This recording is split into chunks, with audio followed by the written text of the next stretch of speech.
आज मैं आपको गोरखपुर में रहने वाली दीप्ति मिश्रा और अनीश की दर्दनाक कहानी बताने जा रही हूं, जिनका प्यार पूरा होकर भी अधूरा रह गया। दीप्ति बताती हैं कि हम दोनों पहली बार 21 जनवरी 2017 को पंडित दीनदयाल उपाध्याय विश्वविद्यालय गोरखपुर में मिले थे। अनीश पॉलिटिकल साइंस में एमए कर रहे थे, जबकि मैं ग्रेजुएशन में थी। पहले हमारी दोस्ती हुई। कैंपस में हुई मुलाकात के बीच हम दोनों का सिलेक्शन ग्राम पंचायत अधिकारी पद पर हो गया। हम दोनों ने साथ में ट्रेनिंग ली। इस दौरान दोनों एक दूसरे को पसंद करने लगे और दोस्ती का रिश्ता धीरे धीरे प्यार में तब्दील होता गया। नवंबर 2019 में दीप्ति के घरवालों को इस बात की भनक लग गई थी कि दीप्ति और अनीश एक दूसरे को प्यार करते हैं। यहाँ तक तो बात सामान्य थी, लेकिन जैसे ही पता चला कि लड़का दलित है तो दीप्ति के घरवाले उन्हें परेशान करने लगे। घर से बाहर निकलने पर सवाल किए जाते, फोन पर बात कर रही होती तो उन्हें सफाई देनी पड़ती। दीप्ति बताती हैं कि हम दोनों को लगने लगा था कि चाहे कितनी भी कोशिश कर लें, परिवार वालों की रजामंदी से हमारी शादी कभी नहीं हो सकती। इसीलिए दिसंबर 2019 में हम दोनों ने अपनी शादी को कोर्ट में रजिस्टर करवा लिया। हालांकि शादी के बाद भी हमने घरवालों को इस बात की जानकारी नहीं दी और फैसला किया कि हम दोनों फिलहाल अपने अपने घर में ही रहेंगे। फरवरी 2020 को मेरे घरवालों को शादी के बारे में पता चल गया।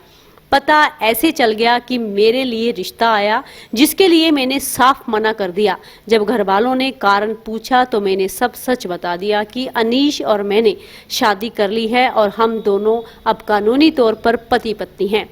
इसके बाद मुझे घर में कैद कर दिया गया, मेरा मोबाइल छीन लिया गया, यहाँ तक कि ऑफिस जाने से रोक दिया गया। पापा ने कई बार इमोशनली ब्लैकमेल भी किया कि उसे छोड़ दे, नहीं तो मैं मर जाऊंगा, तुम्हारी वजह से मुझे हार्ट अटैक आ जाएगा। कई दिनों तक मैं कमरे में ही बंद रही। यहाँ तक कि पापा ने मुझ पर दबाव डालकर फॉल्स मैरिज का केस दर्ज करवा दिया गया ताकि शादी को झूठा करार दे दिया जाए। लेकिन अनीश ने मेरे परिवार वालों से कहा किसी भी कीमत पर ना तो वे तलाक देंगे और ना ही शादी को फॉल्स प्रूफ करने देंगे।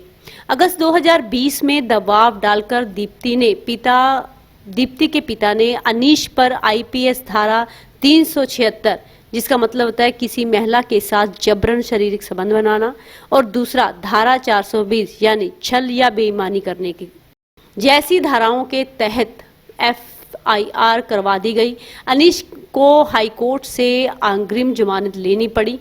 दीप्ति बताती हैं कि इन सब घटनाओं को बावजूद भी मेरे बीच में अनीश से बात हो जाया करती थी। केस चलता रहा और 17 फरवरी 2021 को मुझे पता चला कि 22 फरवरी को अनीश को गिरफ्तार कर लिया जाएगा।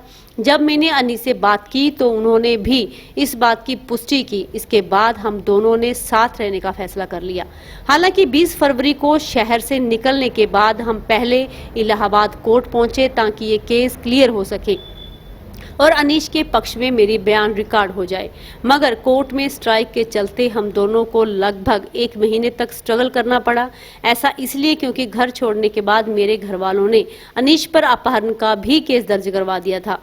अगर सामने आते तो अनीश को गिरफ्तार कर लिया जाता। 27 मार्च 2021 को अनीश को हाई कोर्ट से जमानत मिल गई, जिसके बाद से दोनों गोरखपुर सिटी में रहने लगे। अनीश के घरवालों ने दीप्ति को स्वीकार कर लिया। दीप्ति का अपने ससुराल आना जाना होता रहा।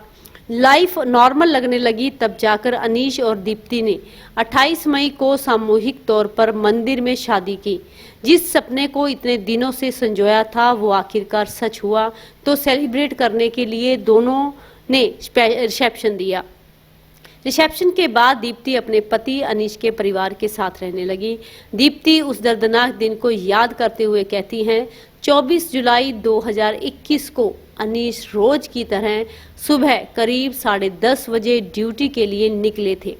मैंने उन्हें रोज की तरह बाय कहा। उन्होंने भी मुझे मुस्कुराते हुए जवाब दिया, लेकिन मुझे क्या पता था कि मैं उन्हें फिर कभी इस तरह ऑफिस नहीं भेज पाऊंगी, फिर कभी हमारी नजरें नहीं मिलेंगी, फिर कभी हम साथ मुस्कुराएंगे नहीं। वो खौफनाक दिन, वो पल मुझे आज भी याद है।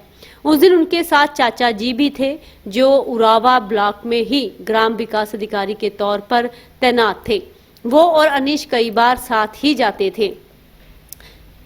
गांव से थोड़ी ही दूर एक चौराहे के पास दोनों गोपालपुर बाजार में स्थित हार्डवेयर की दुकान पर कुछ काम से रुकते हैं। वो लोग जैसे ही दुकान से निकले, इससे पहले कि वो कुछ समझ पाते, 4 लोगों ने धारदार हथियारों के साथ आए मेरे पति को घेर लिया और गला रेत कर दिया। जब चाचा जी बचाने के लिए दौड़े तो उन पर भी धारदार हथियार से सीने पर वार कर दिया गया और वो बेहोश होकर गिर पड़े। बीच चौराहे मेरे पति को मार डाला और देखने वाले देखते रह गए। बीबीसी से बातचीत में दीप्ति की मां जानकी मिश्रा ने कहा था, इस मामले से उनके परिवार का कोई लेन देन नहीं है। उनके परिवार और रिश्तेदारों को फंसाया जा रहा है। दीप्ति की दलित लड़के से शादी के सवाल पर उनकी मां ने कहा था, ऐसी लड़कियों को पढ़ाना लिखाना तो दूर, जन्म देना भी बेकार है। उसने मेरी कोख पर कालिख पोत दिया है, पूरे परिवार और रिश्तेदारों को बदनाम और बर्बाद कर दिया है। घटना के बाद अनीश के भाई अनिल चौधरी की शिकायत पर 17 नामजद और 4 अज्ञात लोगों के खिलाफ केस दर्ज किया गया। सीसीटीवी फुटेज से कुछ लोगों की पहचान की गई। वहीं पुलिस ने सबूतों के अभाव में 4 लोगों का नाम निकाल दिया। जिन लोगों का नाम केस में से हटाया गया वो थे सीबीआई और पीएससी और सीआईएसएफ के कार्यकर्ता। नवंबर 2021 तक 10 लोगों को गिरफ्तार कर लिया गया था। वहीं एक को जनवरी में गिरफ्तार किया गया था, जबकि बचे हुए 2 लोगों ने फरवरी में खुद को सरेंडर कर दिया। दीप्ति के पिता और भाई से 7 लोगों को जमानत मिल चुकी है। अब तक केस ट्रायल पर भी नहीं आया है। यहां तक कि अभी अभियुक्तों की कोर्ट में एक साथ पेशी भी नहीं हुई है। अनीश के भाई अनिल चौधरी ने बताया कि मैंने आत्म रक्षा के लिए हथियार के लाइसेंस के लिए आवेदन दिया था, जिसे अब तक स्वीकृत नहीं किया गया। यहां तक कि मुझे और अनीश की पत्नी दीप्ति को लगातार जान से मारने की धमकियां भी दी जा रही हैं। जबकि दीप्ति का कहना है कि उनके और उनके परिवार यानी कि ससुराल के साथ पुलिस वालों का रवैया बहुत अच्छा नहीं है।